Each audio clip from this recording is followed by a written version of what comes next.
Hello, welcome back to Meet the Solutionaries, your program on Green TV, where I, Betsy Rosenberg, interview the most interesting and important leaders across the green spectrum. And one of those is a politician, a good politician, who I have had the pleasure of interviewing. He reminded me twice before, my former show, Eco Talk. And I'm talking about State Senator Rob Hogg of Iowa. And he has been a leader, absolutely, for at least a decade on the climate issue when it was not popular, before it was cool or hot, so hot to talk about it. Wrote a book called America's Climate Century, all about what Americans can do about what's to come, and it is coming to pass. So welcome to my new platform, greentv.com.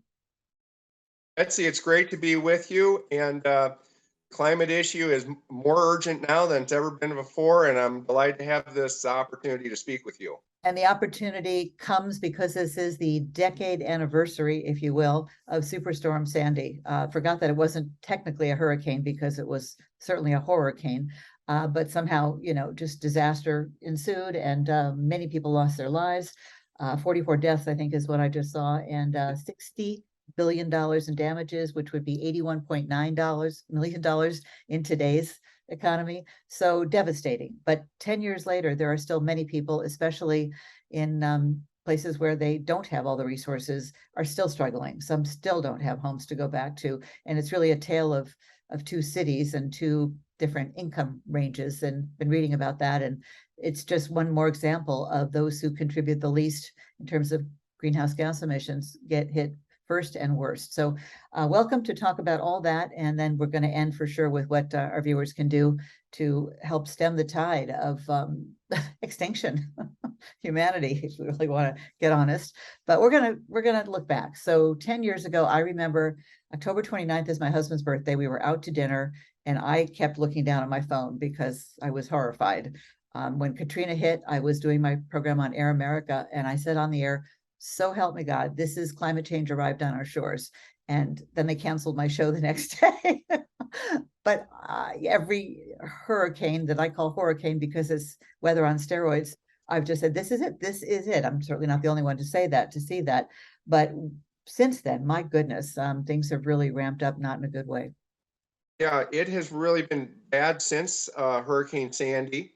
It has ushered in a decade of devastation in this country. I just was looking up the numbers, and with Hurricane Ian, we have now suffered in the United States over $1 trillion of disaster damage since Hurricane Sandy, just from the large disasters that the National Oceanic and Atmospheric Administration tracks on its website. Look, and it's not just the money. There are a lot of lives lost. The 44 number you referred to is just New York. Overall, Hurricane Sandy killed nearly 100 Americans. Wow. But it's not even just that. It's the heartache and the trauma that go with it. And Betsy, you may recall, we had massive flooding here in Cedar Rapids in 2008, which is why Hurricane Sandy meant so much to me, because I knew what they were experiencing. It's that heartache and trauma. And, in Iowa, we had another catastrophic 500-year flood, not in Cedar Rapids, but elsewhere in the state in 2019. But then in 2020, we had an unprecedented land hurricane called a derecho that in Cedar Rapids destroyed 70% of our tree canopy. And for my house, we had a tree on and in my house, and it took 16 months for us to rebuild. That was August 10th, 2020. And, I'm still recovering from that. Fortunately, it took us 16 months, but we got the house repaired. These disasters happen and they just don't disappear. People live with them the rest of their lives. And this 10th anniversary is a moment for Americans to remember the victims and the survivors of not just Hurricane Sandy, but all climate disasters, and to commit to taking the action we need to take so it doesn't happen, so it doesn't get so much worse, right? I mean, it's bad as it is, and it's going to get worse unless we take action, and we need to take that action. Absolutely. I mean, Hurricane Ian, I've watched, like we all have, the devastation. And then The news crews are usually there a couple of days. This time they stayed for the most part for a week, which is more than usual, but the damage was more devastating than usual. My husband and I were on Sanibel Island in March. It was gorgeous, and those shells on the beach, and it's no more. And Fort Myers, and you know what they're facing. I don't know if they know what they're facing. Maybe that's a blessing in a way, but and the news crews leave, and these people's lives are just completely destroyed. And seeing boats on top of houses and cars on top of boats, and some of these people, their boat was their livelihood, or they lived on their boat. And insurance, of course, is getting harder and harder to obtain. It's a nightmare, but it's out of sight, out of mind too often, isn't it? Until the next one hits. But the point is, it's coming for everybody. You never know where it's going to come. And you are so right when you say that poor and marginalized communities are most at risk. But I also like to remind people in my district in Iowa, nobody is so rich that they are immune from the effects of climate change. This is something that should unite us. We should all be taking the action we urgently need, because it is really a matter of survival for our country, survival for our natural world, and survival for future generations. We need to act. You just look through what has happened. I've got a list I made of just some of the big ones. Yeah. You have Hurricane Ian, you had Hurricane Fiona, last year Hurricane Ida, before that Hurricane Laura, Hurricane Harvey, Irma, and Maria, Hurricane Matthew, Michael, Florence. These were all tens of billions of dollars. And that's just the hurricanes. What about the Western wildfires? What about the derecho that we experienced here in Iowa? What about the flooding this year alone? Kentucky, St. Louis, Dallas, Las Vegas, even Death Valley, right? That we've had this catastrophic, unprecedented flooding. And it's time for Americans to see what's happening. We can't avert our eyes any longer. We've got to deal with this reality. And here's the good news, and you know this, Betsy. We have solutions that work if we just would do them. And the Inflation Reduction Act was a major step forward. But we need to do so much more than that if we're truly going to deal with this problem. A Green New Deal would have been a good start. That was, very ambitious. And of course, that's mocked by Republicans, who, by the way, did not vote, none of them, for the climate bill or Inflation Reduction Act. We can talk about that in a minute. But you reminded me that you were on my program twice before. Once was on the first anniversary of Superstorm Sandy, and then something after Mitt Romney. Well, you remind our audience, because it gets my blood pressure up just thinking about it. Yeah, well, in 2012, while a hurricane was hitting Florida and then Louisiana, people don't remember the Republican National Convention was delayed a day because of a hurricane. You can't make this up. You cannot make this up. You can't make this up. And we're having record rainfall from that same hurricane in Louisiana. And Mitt Romney mocked President Obama for being worried about sea level rise. And it's like, good Lord, no, we've got to act. Look. I'm laughing because I can remember where I was sitting in our house when he said that. Like just like when I was driving and Trump pulled us out of the Paris Agreement, I had to pull over and cry, literally, knowing what that meant. Those things are shocking. Here's the thing I think Republicans need. They need to remember that Ronald Reagan signed the Montreal Protocol to deal with stratospheric ozone depletion. They need to remember people in their history like Richard Nixon, who created the EPA, and Teddy Roosevelt, of course, who all Americans should appreciate for what he did for natural land preservation and national parks in this country. They have a heritage that they can build on if they want to build on it. The problem is, I think they're so dependent on the fossil fuel money. And I'll give you an example of that. We don't have any fossil fuel production in Iowa. We don't have really any automobile manufacturing, although we do have some manufacturers who supply parts.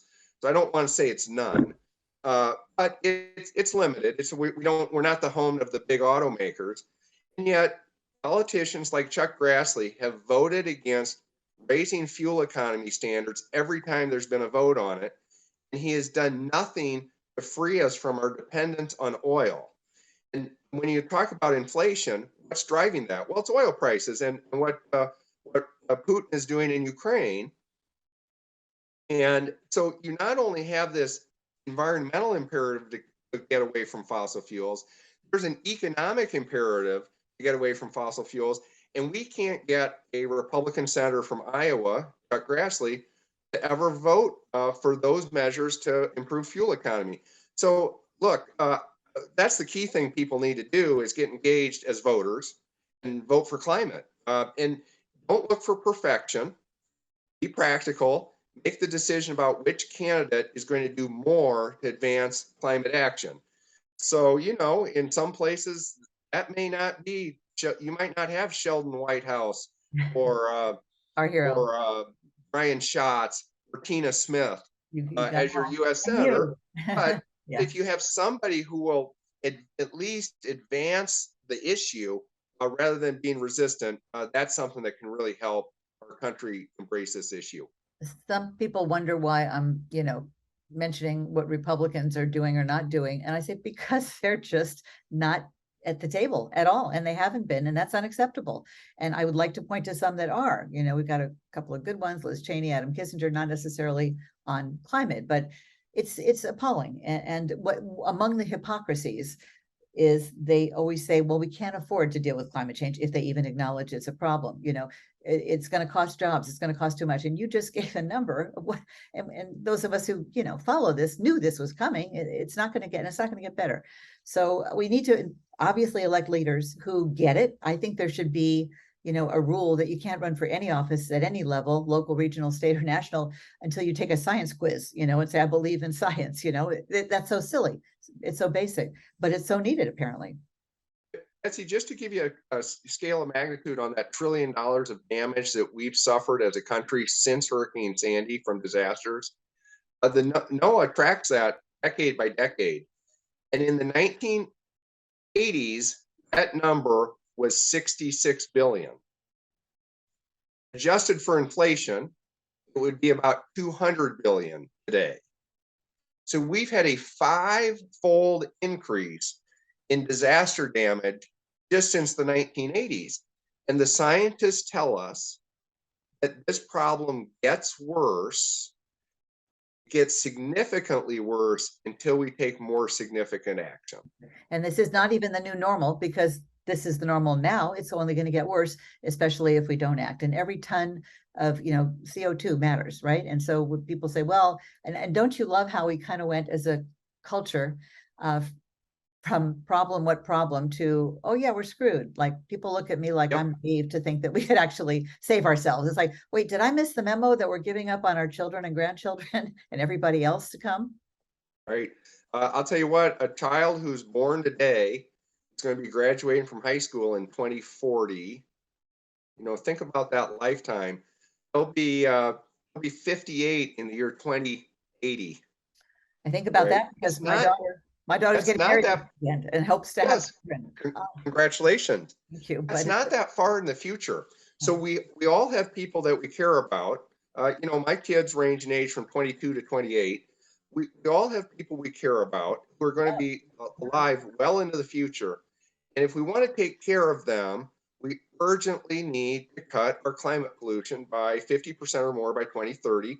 That is the policy of the Biden administration, which is fantastic that the Biden administration made that commitment.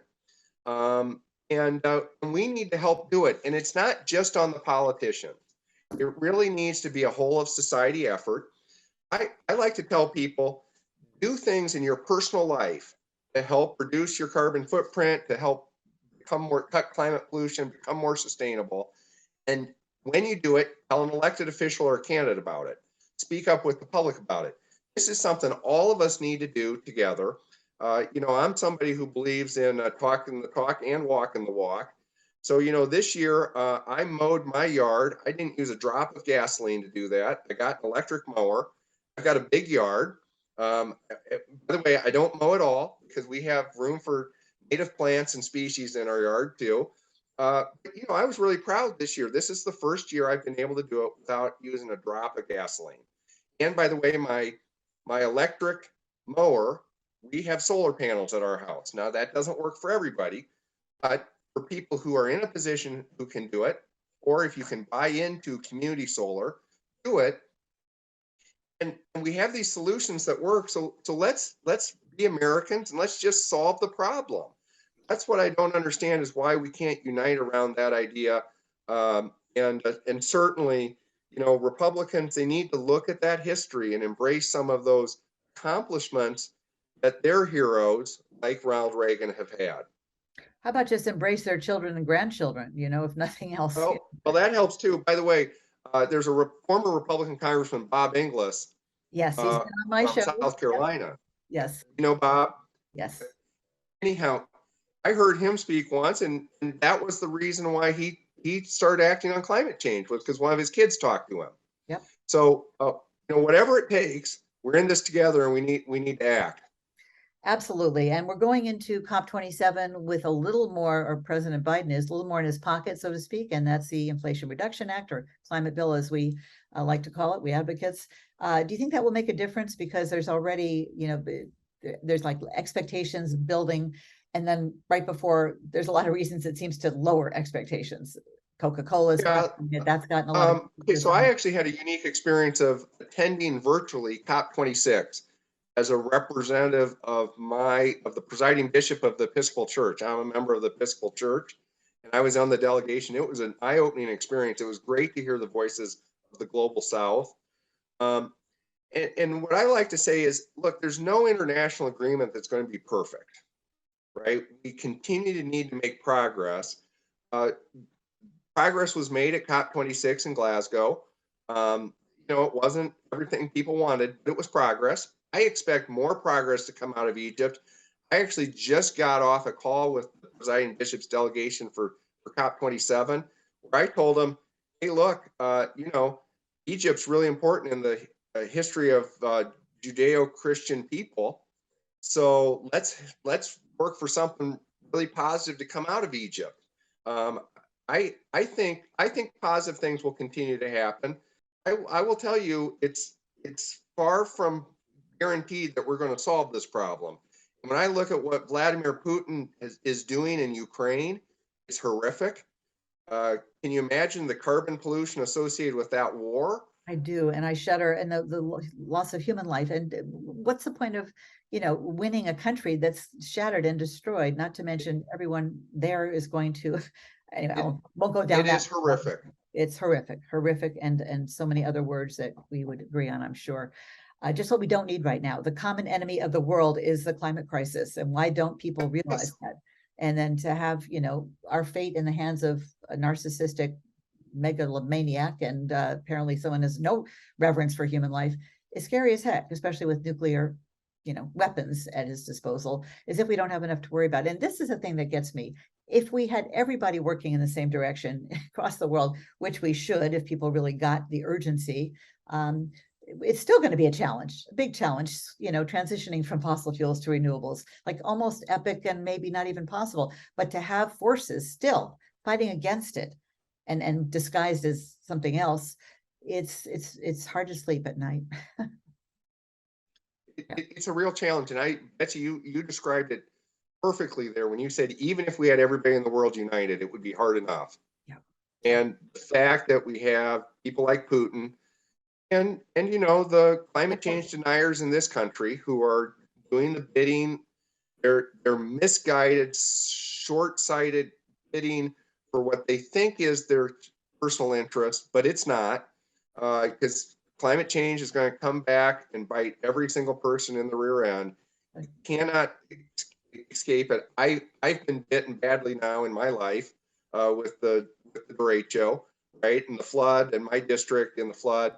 I've seen it. It is traumatic. It is heartbreaking.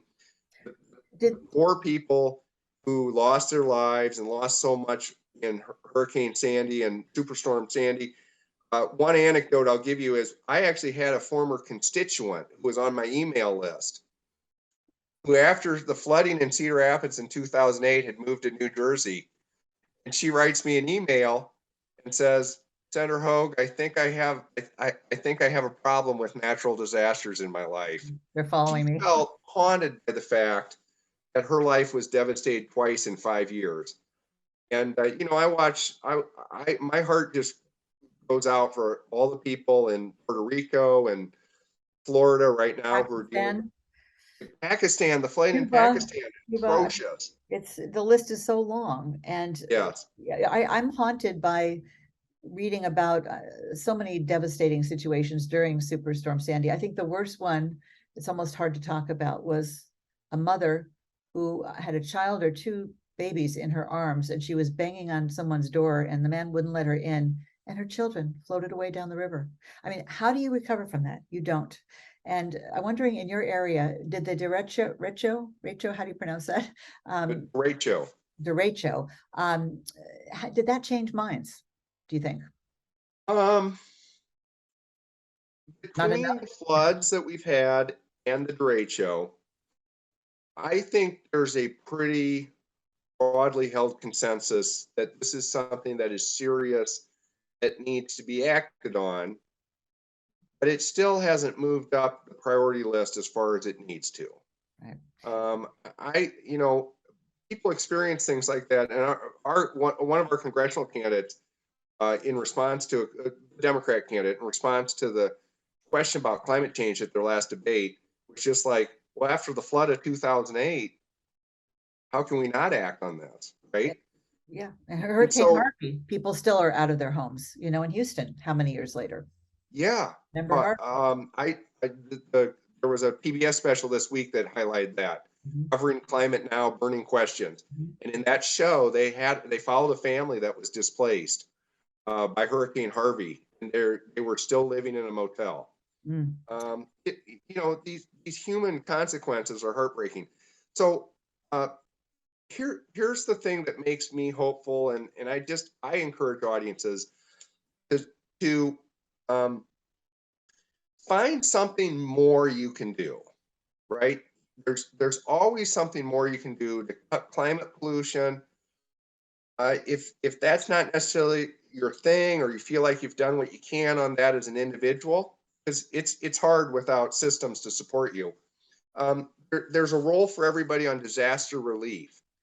There there is literally something for everybody to do in the effort against climate change. And join a group, get involved, learn more, speak Vote, up more, do vote, more. vote, vote climate. Vote climate. Obviously, that's the thing that's top of mind, because we got the elections coming up. But even beyond that, it's this whole of society approach, just to be there and talk about it. Catherine Hayhoe has a nice book out about saving us, where she says, just talk about it. Talk about why you care about it and what you're doing about it, and raise that conversation. Well, that's what I've been doing for 25 years, is bringing on the experts like yourselves from politics, science, activists, arts, activism, to say what's going on and have these conversations, because mainstream news networks are not doing it enough. They're mentioning climate change, but they don't go deep or wide, and it's not consistent, and the continuity isn't there, and that's what we need. So we can't solve the problems until we know what they are. That's the first step always in recovery, and we need to know what to do. So how the heck we're going to cut our gases in half, get off our gases, as I say, by 2030, when people don't even really understand the problem, let alone what they can do, we're going to fail. We're absolutely going to fail. So that's what Green TV is all about. A little plug there, but we speak the truth. We focus on solutions, and we are just unwavering in our dedication to covering not just climate, but all the shades of green, because it's all connected. Oceans are in horrible shape, connected to climate change. Extinction, of humanity, possibly. It's like, what, you couldn't scream from the rooftops with or without solar panels any louder. And yet still we're finding ourselves, it's still not top of mind. It's still parallel universes. Okay. So I don't have to tell you, probably don't have to tell our viewers, but I do want to remind people to please subscribe to our YouTube channel, greentv.com. We are trying to get up to 1,000 subscribers, which shouldn't be too difficult, but we're kind of in beta mode. People don't quite know about us yet. So please help us spread the word. You will not get any spam. You'll only get notified when there's interviews like this get posted, and tell everybody because if we don't talk about it and understand it and make it top of mind, there's just no way. And I think that's critical. When people ask me, what can I do, Betsy? I say, put on the green glasses and just look around and see where you can conserve in your life. Energy, water, food waste, huge problem. And people are hungry in our own country, probably, in neighboring communities. We just have to have that waste prevention, mindset that some of us are obsessed with. I started Trash Talk Green Minute features on Earth Day 1997. So I hate waste. That was my entry-level drug, as I say. And then I went from garbage to global warming. Oh my gosh, and haven't looked back, for better and worse. So just want to wrap up by thanking you. I do want to hear your story. What was your eco epiphany? What got you on the climate road early on? It was an issue that I was interested in as a kid. I was interested in ecology as a kid in the 70s and 80s. I actually had a class that discussed global climate change at the University of Iowa in 1986. And I think the thing that really sealed it for me was the summer of 1988 and the drought. And after that, then I pursued education, got a master's degree in it, and I've been working on it ever since. So I started really as a climate activist in the late 80s, early 90s. Tried to stop the University of Minnesota from rebuilding its coal burning heating plant. I was partially successful on that. But this is the work of a lifetime, Betsy. I call, in my book, America's Climate Century, I call climate change the defining challenge of the 21st century. Absolutely. This is the make or break century, and many people think we're in a make or break decade, which I agree with. That this is the time that we need people to get engaged. And so, like with young people, I talk to them about, how are you going to incorporate climate action in your life? And can you find a job that you're working on it? There's a young person in Cedar Rapids who I just love, who's a solar energy installer. He's also one of the chairs of our local Sunrise movement, right? Yep. So he's both doing it hands-on himself and engaged as an advocate. And young people can do that. And that, this is the historical challenge. It is a cause and calling worth dedicating our lives to. And I know I certainly have tried to do my best, and I plan on continuing to work on climate change. I'm retiring from the state Senate this year. I plan on continuing to work on climate change. And I hope Americans can come together to take the action that we need. And let's do it.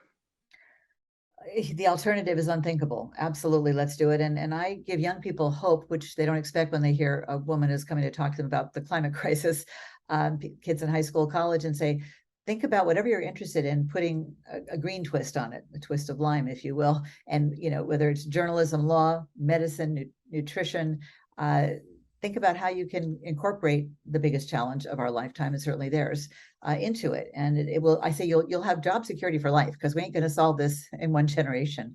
And they get excited and they come up and they thank me, because I didn't really see it that way. But absolutely, make your passion your profession. I mean, why not? And we do need to get environmentalists paid a little bit better. Shouldn't be so hard. I shouldn't have to do my program for 25 years on my own time and dime, but I have, because it's considered a niche thing, which is crazy. Yeah, it's a niche that only applies to those who eat, breathe, or drink. That's all. Everybody else, go about your business. And when people say, well, it's a political issue, I don't want to talk about it, or we're not going to bring it up if you speak to this group, make sure, like if it's the Rotary Club, don't talk about politics. I say, it's not a political issue, it's a physics issue, and it got politicized by one party. Let's just face it, okay? And fossil fueled by the dinosaurs. And that is not okay, because it's not a political hot potato, and that they succeeded. The forces that wanted to confuse and to diminish and to deny, we lost a decade or two.